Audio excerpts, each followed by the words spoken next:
जय हिंद मित्रांनो, स्वागत आहे आपलं द गुरुजी यूट्यूब चॅनलवर. मित्रांनो, आदिवासी विकास विभागाअंतर्गत जी काही शिक्षक भरती बघा मागे जवळपास झाली होती, तेव्हापासून सध्या शिक्षक भरती बघा आदिवासी विकास विभागाअंतर्गत घेण्यात आली नाही.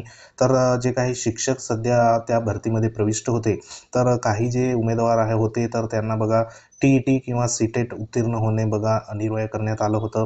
तर त्याच्यामध्ये काही जे उमेदवार होते, तर त्यांची TET किंवा CTET ते सध्या उत्तीर्ण नव्हते, परंतु त्यांची जी काही निवड होती ती शिक्षण सेवक पदावरती सध्या बघा झाली होती आणि त्यांना नियुक्ती मिळण्या अगोदर जे काही नियुक्तीपत्र देण्यात आलं होतं, तर त्याच्यामध्ये स्पष्ट नमूद होतं की येणारे जे काही 3 वर्ष आहे, तर त्या 3 वर्षामध्ये तुम्हाला TET किंवा CTET जे पेपर आहे किंवा जी परीक्षा आहे, तर ती उत्तीर्ण होण्यासंदर्भात बघा त्यांना कळवण्यात आलं होतं. तरी देखील जवळपास 2017-18 पासून सध्या जे काही लागलेले शिक्षक आहे आदिवासी विकास विभागांतर्गत शिक्षक भरतीमध्ये, तर त्यांना सध्या जी काही TET किंवा CTET उत्तीर्ण झाले आहे किंवा नाही, तर त्या संदर्भात महत्त्वाची जी माहिती आहे ती आदिवासी विकास विभागांतर्गत मागवण्यात आली आहे. आणि ती महत्त्वाचं जे काही पत्र आहे, तर ते पत्र ह्या ठिकाणी बघा इश्यू करण्यात आलं आहे. तर ह्याच्यामध्ये तुम्ही बघू शकतात, हे पत्र जे आहे ते 20 जून 2024ला आदिवासी विकास विभागांतर्गत सध्या बघा प्रति जे काही आयुक्त आहे आदिवासी विकास नाशिक आणि सर्व जे काही अपर आयुक्त आदिवासी विकास, तर ह्यांना हे पत्र सध्या बघा इश्यू हे करण्यात आलेलं आहे मंत्रालय जे महत्त्वाचं आदिवासी विकास विभागाअंतर्गत. तर ह्याच्यामध्ये जो विषय देण्यात आला आहे, तर तो विषय म्हणजे प्राथमिक शिक्षण सेवकांना शिक्षक पात्रता परीक्षा म्हणजे जी TET परीक्षा आहे ती उत्तीर्ण बघा होण्यासाठी मुदतवाढ मिळण्याबाबत. कारण बरेच काही उमेदवार सध्या बघा जी मुदत देण्यात आली होती जवळपास 3 वर्षाची मुदत होती, तर त्याच्यामध्ये सध्या किती उमेदवार उत्तीर्ण झाले किंवा नाही, जे ऑलरेडी शिक्षण सेवक सध्या कालावधीमध्ये ते सध्या बघा त्यांनी अटेम्प्ट दिले होते शिक्षक पात्रता परीक्षेसंदर्भात, तर त्या संदर्भात सध्या मुदत मिळण्याबाबत ह्या ठिकाणी विषय हा म्हणण्यात आला आहे. तर एकंदरीत ह्याच्यामध्ये बघा नेमकं काय उल्लेख करण्यात आलं आहे की आदिवासी आश्रमशाळा या ठिकाणी बघा आदिवासी आश्रमशाळा म्हणजे जे काही प्रकल्प कार्यालयाअंतर्गत सध्या बघा आदिवासी आश्रमशाळा सध्या असतात. आदिवासी विकास विभाग अंतर्गत सध्या सुरुवात चालूही होत असते. तर त्याच्यामध्ये आदिवासी आश्रमशाळा वसतिगृहामधील शिक्षक आणि शिक्षकेतर कर्मचाऱ्यांची पदे भरण्यासाठी बघा या ठिकाणी डेट देण्यात आली आहे.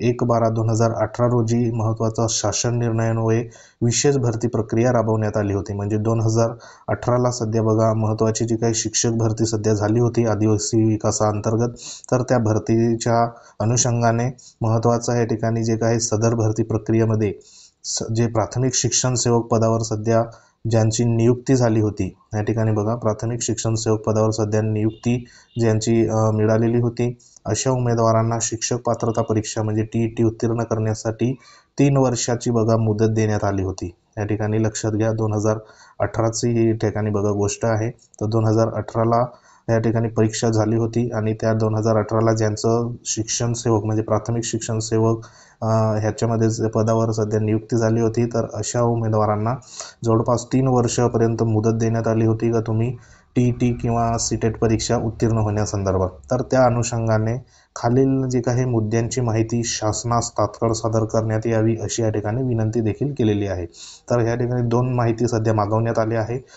तर पहिली जी माहिती आहे, तर सदर भरतीमध्ये बघा प्रक्रियेमध्ये शिक्षण सेवक पदावर नियुक्ती मिळालेल्या तथापि विहित मुदतीत ही शिक्षक पात्रता परीक्षा अनुत्तीर्ण असलेल्या उमेदवारांची संख्या किती याबाबत तपशील सादर करावा. आणि दुसरी जी माहिती आहे, तर अशा अनुत्तीर्ण उमेदवारांची TET उत्तीर्ण करण्यासाठी किती संधी परीक्षा दिली आहे याचा तपशील देखील सध्या बघा या ठिकाणी माहिती मागवलेली आहे. तर जी माहिती आहे, तर सध्या किती उमेदवार अनुत्तीर्ण झाले आहे, जे 3 वर्षाचा जो कालावधी दिला होता, आणि दुसरं म्हणजे त्यांनी 3 वर्षामध्ये सध्या बघा किती संधीत परीक्षा त्या ठिकाणी दिली आहे. म्हणजे 3 वर्षामध्ये जवळपास TET आपल्याला माहिती आहे की TET कितीदा झाली, तर त्याच्यामध्ये सध्या ते प्रविष्ट होते का आणि त्यांनी किती वेळा सध्या TET परीक्षा दिली आहे, उत्तीर्ण आहे किंवा नाही. तर असं जो काही संपूर्ण जो काही डेटा आहे, तर तो डेटा सध्या बघा आयुक्त आदिवासी विकास जे काही आहे आणि सर्व अप्पर आयुक्त आदिवासी विकास, तर त्यांच्या ह्याच्याकडून बघा महत्त्वाची जी काही माहिती आहे, तर ती माहिती मंत्रालय स्तरावर सध्या बघा मागवण्यात आली आहे. आणि एकंदरीत जे TET सध्या उत्तीर्ण ह्या ठिकाणी बघा अनुत्तीर्ण आहे, तर त्या संदर्भात मुदतवाढ देखील या ठिकाणी परीक्षा पुढील जी परीक्षा होऊ इच्छिते, कारण TETचं महत्त्वाचं जे काही रोडमॅप सध्या कोर्टामध्ये सादर करण्यात आलं आहे. जवळपास ऑगस्ट महिन्या दरम्यान जे काही TET संदर्भात आणि पुढची टेट संदर्भात जे नोटिफिकेशन किंवा जे टेंटेटिव्ह शेड्यूल सध्या सादर करण्यात आलं आहे, तर त्याच्या डोळ्यासमोर बघा पुढे जे काही त्या धर्तीवर ठेवून तर महत्त्वाचं या ठिकाणी मुदतवाढ संदर्भात हे पत्र इश्यू करण्यात आलं आहे. तर एकंदरीत जे सध्या आदिवासी विकास विभागांतर्गत ज्या भरती प्रक्रिया 2018मध्ये झाली होती, त्याच्यामध्ये जे उमेदवार सध्या लागले असेल किंवा लागले होते, तर त्यांनी जरी या ठिकाणी बघा TET सध्या उत्तीर्ण नाही, तर त्यांना मुदत मिळण्यासंदर्भात हे पत्र सध्या बघा आहे. तर संपूर्ण जेव्हा डेटा या ठिकाणी मिळेल, तेव्हा या डेटावरनं एकंदरीत कळेल का सध्या किती शिक्षण सेवक जे होते, तर ते सध्या अनुत्तीर्ण आहे आणि त्यांनी किती संधी या ठिकाणी बघा परीक्षा ह्या दिलेल्या होत्या. तर असा हा डेटा होता. तर हे एक महत्त्वाचं सध्या तरी पत्र होतं.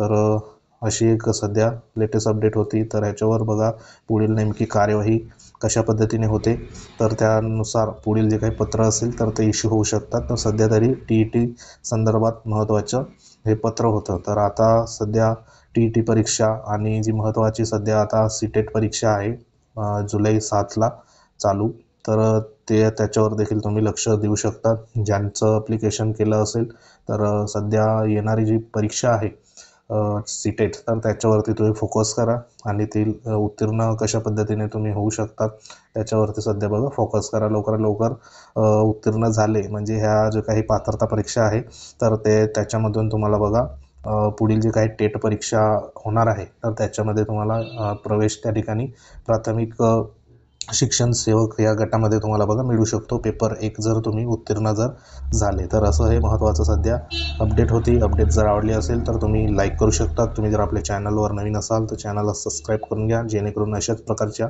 महत्त्वाच्या अपडेट तुमच्यापर्यंत वेळोवेळी येत राहील. तर भेटूया एखाद्या महत्त्वाच्या इन्फॉर्मेशनमध्ये. तोपर्यंत जय हिंद, वंदे मातरम. हे पत्र तुम्हाला आपलं टेलिग्राम चॅनल आहे, लिंक जी आहे ती व्हिडिओच्या डिस्क्रिप्शनमध्ये देण्यात आली, तिथं जाऊन तुम्ही हे डाउनलोड करू शकता. तर भेटूया महत्त्वाच्या इन्फॉर्मेशनमध्ये. तोपर्यंत जय हिंद, वंदे मातरम.